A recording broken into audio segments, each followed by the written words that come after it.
Hi, my name is Jim, and today we're going to be talking about sine waves from the standpoint of power. And just sort of as a little review, the equation of a sine wave is V of t, and this is lowercase t, is equal to Vp sine of omega t, and omega is simply 2 pi f.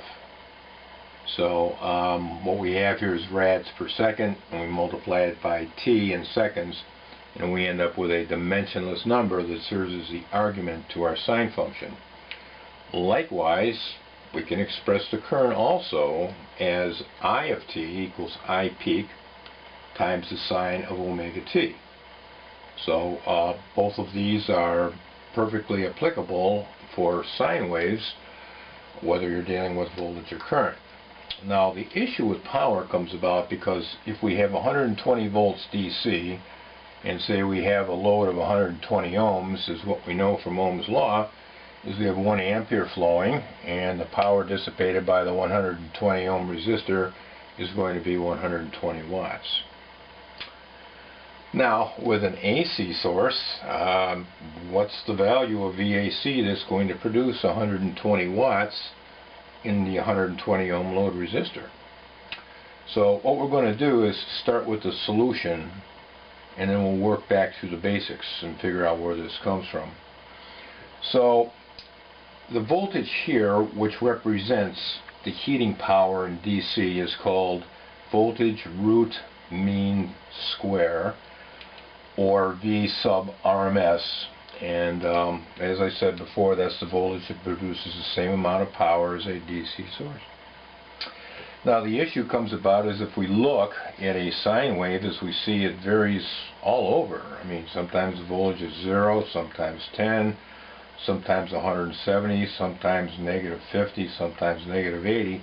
So what is it going to be, and how do we find out if what this voltage will do, what it'll be to produce the same amount of power as a DC source? So what we can say is that VRMS is equal to V peak divided by the square root of 2 equals V peak times 0.7071, and then we're going to take our peak, 170 volts, and multiply it by 0.7071 and come out with 120 volts RMS. So the question is why square root of 2, and we'll see a little bit later. So if we have an outlet at home, and this is the correct way of mounting an outlet with the ground at the top, the thin blade is electrically hot. So this is going to be the guy that has 170 volts peak, negative 170 volts peak, RMS of 120 volts. This is the neutral, which is connected back at the panel box for most residential to the ground. So the thin blade is going to be the hot blade, and you are talking about 170 volts peak in your house. Okay, so that's kind of the magic formula for doing that. And if we have this situation now where VRMS equals 120 volts and V peak at the same time, it's just a different way of saying it, equals 170 volts, 120 ohm load again, is if we wanted to find I peak, knowing this, we could simply take V peak and divide it by 120 ohms. V over R would be equal to I, just like Ohm's law, and that would provide a peak current of 1.416. And then a little bit later, this will be shown as a sinusoid. As a matter of fact, let me just do it right now. This would be the voltage in blue as a sine wave, and then the current would be following it, sort of. For our example here, this would be 170 volts, and this guy would be 1.416 amperes. Now notice here that the waveform between the current and the voltage is exactly in phase, and that'll always be the case with a resistive load. Not so much of a capacitor or an inductor are involved in the circuit, then the current and the voltage shift phase. but we'll discuss that at another time. So now, having the peak current, if we want to find the RMS current, is simply I peak times 0.7071, and that'll be 1 amp RMS. So if we have 1 amp RMS flowing in our circuit here, we'll produce 120 watts in the 120 ohm load resistor. Okay, so what we can say about this in summary, and I'm going to do this twice because it's so important, is P average. Now, a new term here, P average, also the same as P. So I'll put P there.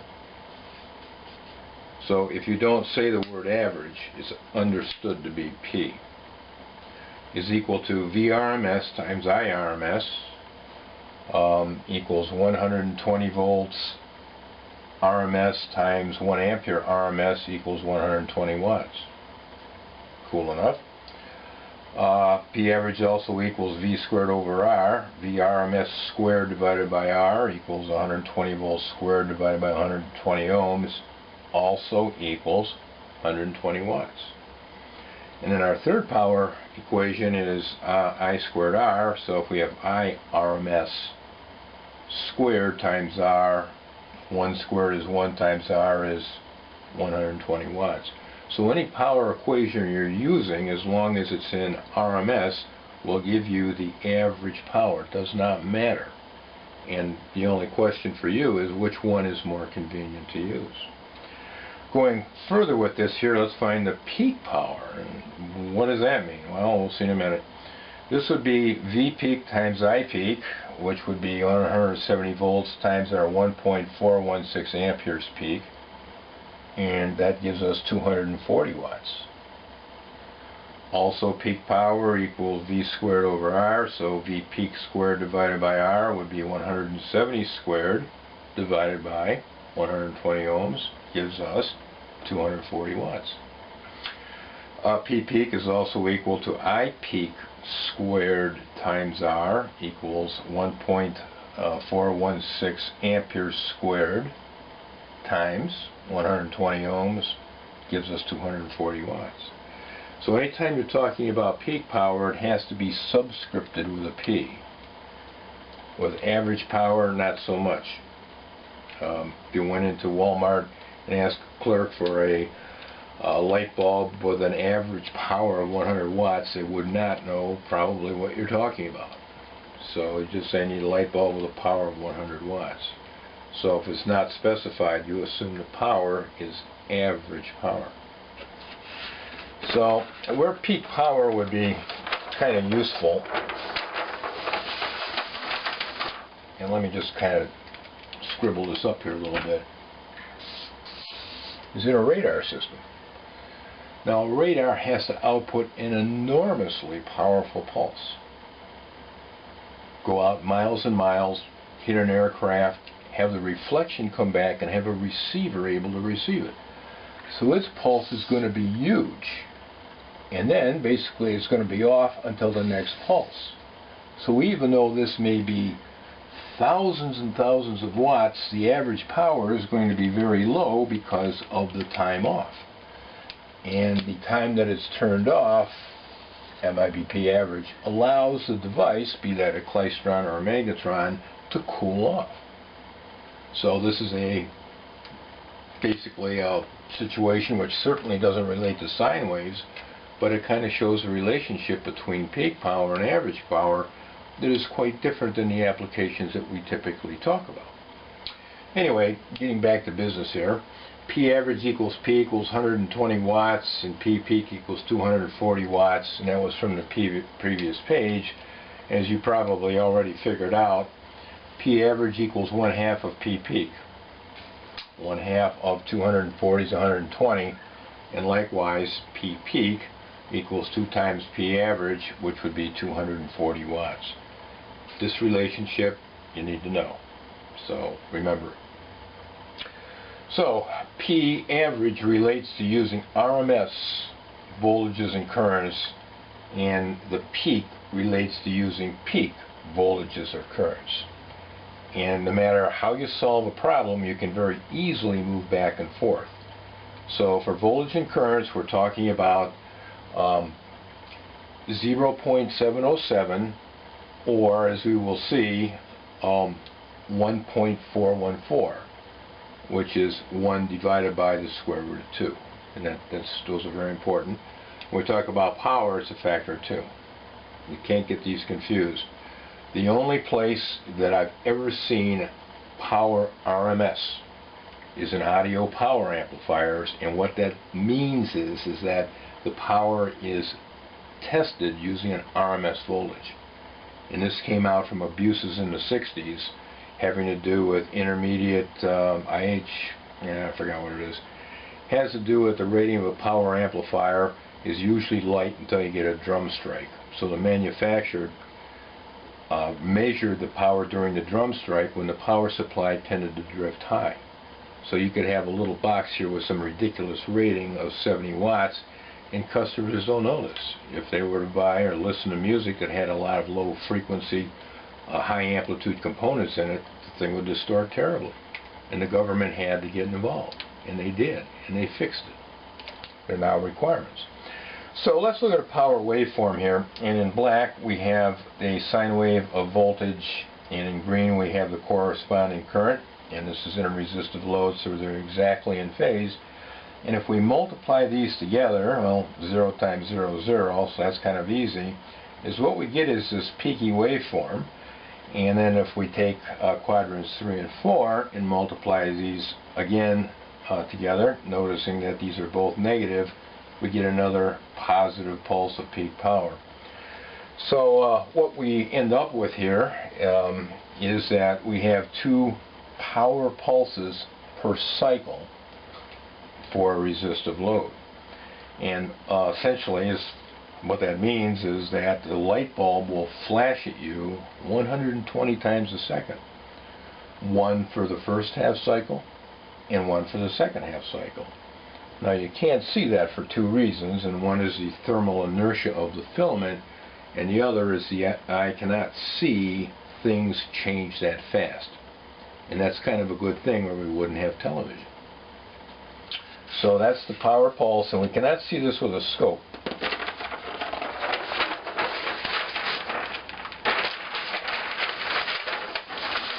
Okay, let's look at this power pulse one more time here.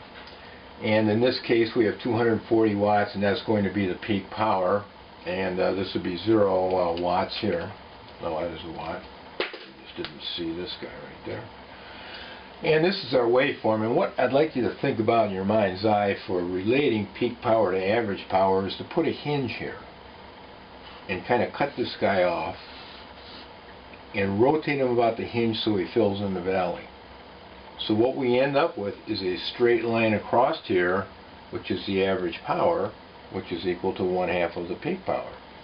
So this is a graphic which will hopefully help you keep into context what the average and peaks are. It's always a factor of 2 when dealing with sine waves. So here again, your wall outlet in your house, V of t equals 170 sine of 377t. Now, that may look totally unfamiliar, but if we remember that 377 is the number of rads, we could decompose that into 2 pi 60 hertz, which is the line frequency for power distribution here in the United States. So if we wanted to, this by the way is a negative cosine wave displaced by 1/2 its peak value, power waveform there. And if we wanted to see this on a scope, what we'd have to use is a scope with a math function that could multiply voltage times current, and I say that kind of carefully because with a scope we would have to convert the current into a voltage that's equivalent to the current, and since Ohm's law is linear, that's easy to do. So we can multiply these together using the math functions on some of our scopes if we actually wanted to see it, which probably isn't a bad idea. I never did it before, maybe I should. So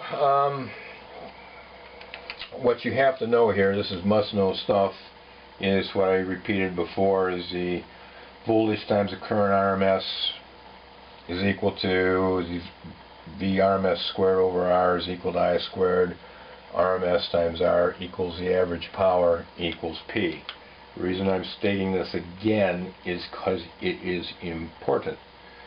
Vpeak the peak is going to be Vpeak times Ipeak, or Vpeak squared over R, or Ipeak squared times R will give us the peak power. And then again, P average is equal to 1/2 peak, and P peak is equal to 2 times P average. So let's kind of decompose this from the standpoint of understanding where this 1/2 comes from when dealing with power. So if we just elect to use a voltage and current to find the power, and we have P equals 0.707 V peak. So this term here is RMS times 0.707 I peak. This term here is in RMS, and if we multiply the 707s together, what we get is 0.5 times V peak and I peak. So this would be the power P, since then that would represent, of course, average power. But that's where the 0.5 comes from, is actually multiplying 707 by itself.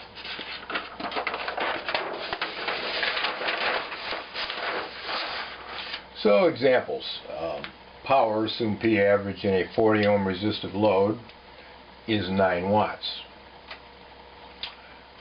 Find I RMS, V peak, VRMS, and the peak power.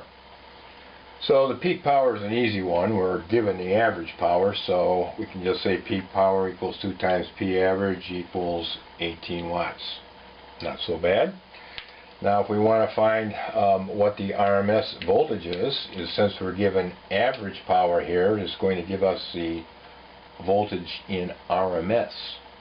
So the key formula that you start with is P equals V squared over R, and solve for V, and what you get is V RMS here, since we're dealing with average power, is equal to the square root of P times R, equals the square root of 9 watts times 40 ohms equals 19 volts RMS.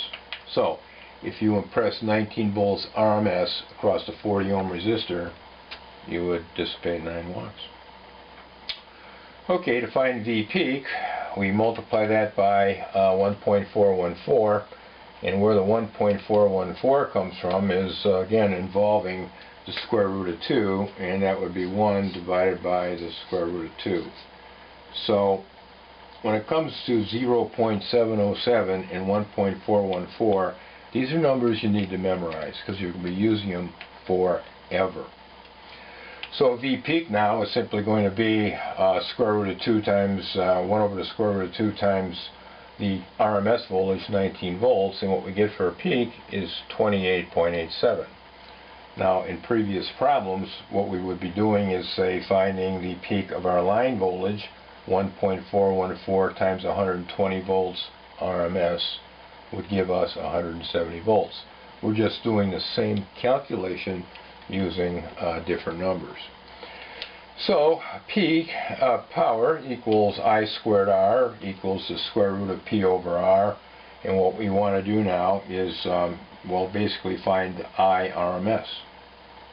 So to do that, this is the guy we're going to use after we wiggle this equation around a little bit, and that would be the square root of 9 watts divided by 40 ohms, and that would come out to be 474 milliamperes.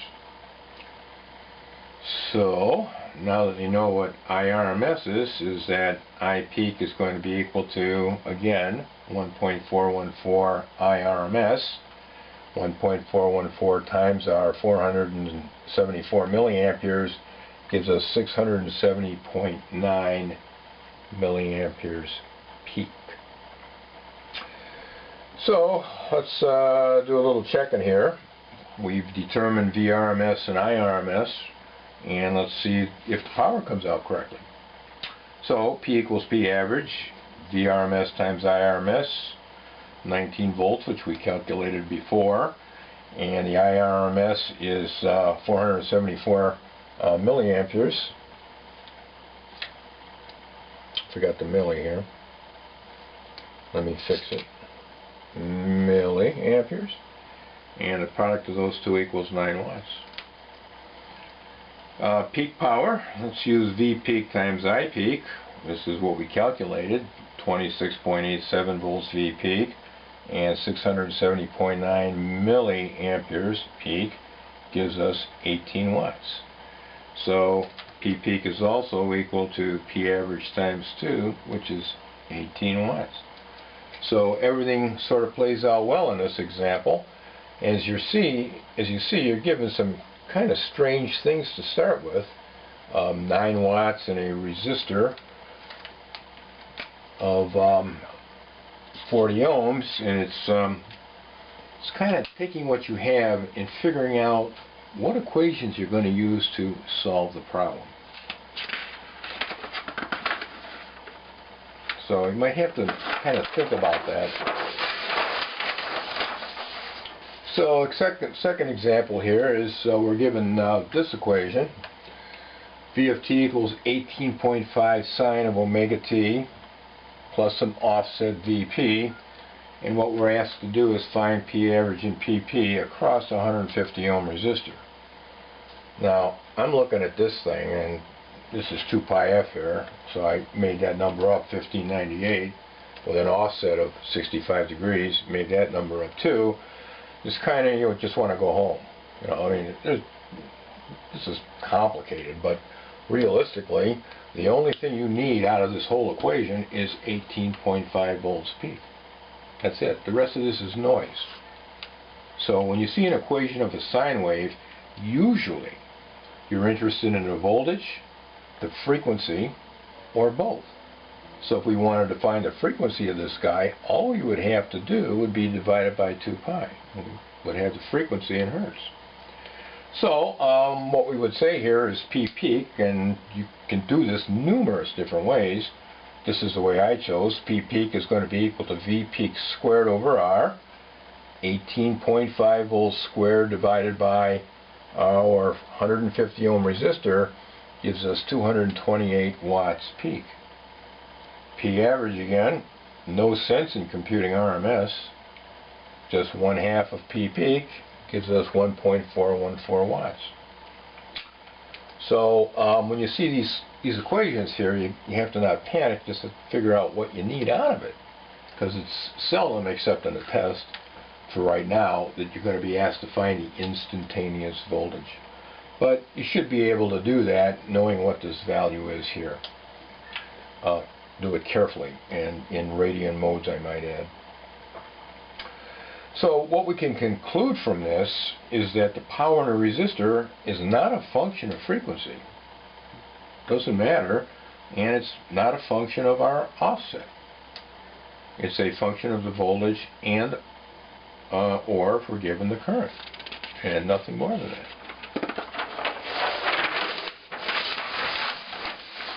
Okay, there's quite a bit in those previous pages, and we've avoided the details. So how do we get RMS? Obviously, it's important to know what the equivalent heating power is of an AC voltage as opposed to that of DC. Wouldn't be very good to call our wall outlets 170 volts peak, when in fact they can produce the same amount of heat as 120 volts DC. So the way that we do this to find the DC equivalent using the RMS formula would be, the exact way would be through calculus, and one of the steps in that involves integration. And integration is not in a calculus book, chapter 1. So we could go over that, but it would basically be sort of meaningless without the background and the bricks in the basement to build up to that point. But we can do it a little bit differently by taking samples of the signal. And what we would do would be going backward on this. And in the folder for this is you have an Excel spreadsheet which is calculating this, and it comes out being really close to 120 volts. So anyway, if we go backwards, First is RMS, root means square, so we're going to take a bunch of samples here. So at, we'll say, 5 degrees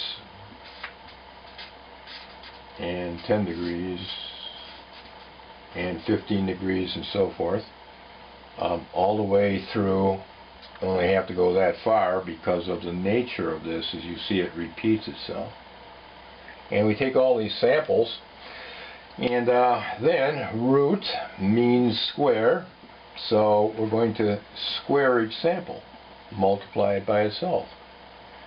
And then we'll have a whole bunch of samples squared that correspond to all of our guys here. Then we're going to add all of these square samples together. So probably going to end up with a pretty big number. And then we're going to take the average, or the mean, of the sum of all of these samples. So all we have to do is add up the squares of these and divide them by the number of samples that we've taken. And then finally the last step is to take the square root of the average, and we're done. So look at RMS and start backward. Samples, numerous, squared, take the average, take the square root, equals done.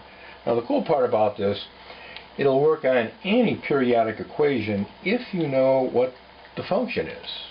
You know, it's like we have sine waves and cosine waves and sawtooth waves. What's the function of a sawtooth wave?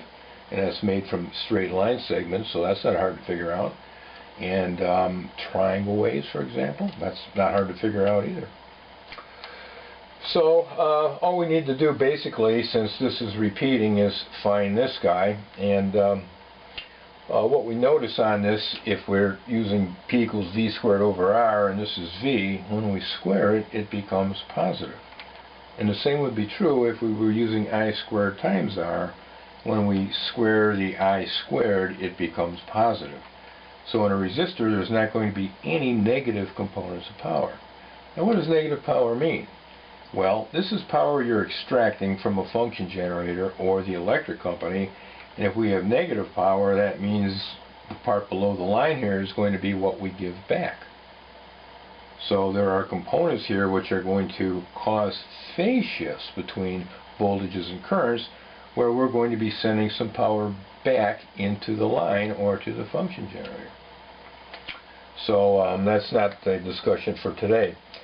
So for resistive loads, we're always going to have positive power, and I guess that'll suffice for the power aspect of this. And then our next stop will be a review of right angle trig, and then finally we'll be moving into phasors, and after that we can get into the storage components, capacitors, inductors, and so forth. So there's quite a bit here, and follow along in your book, and you always have online resources also, and many times they can explain things better because they can animate sine waves with GIF files and so on and so forth. So we'll call it quits on these sine waves for the time being, and thank you for watching.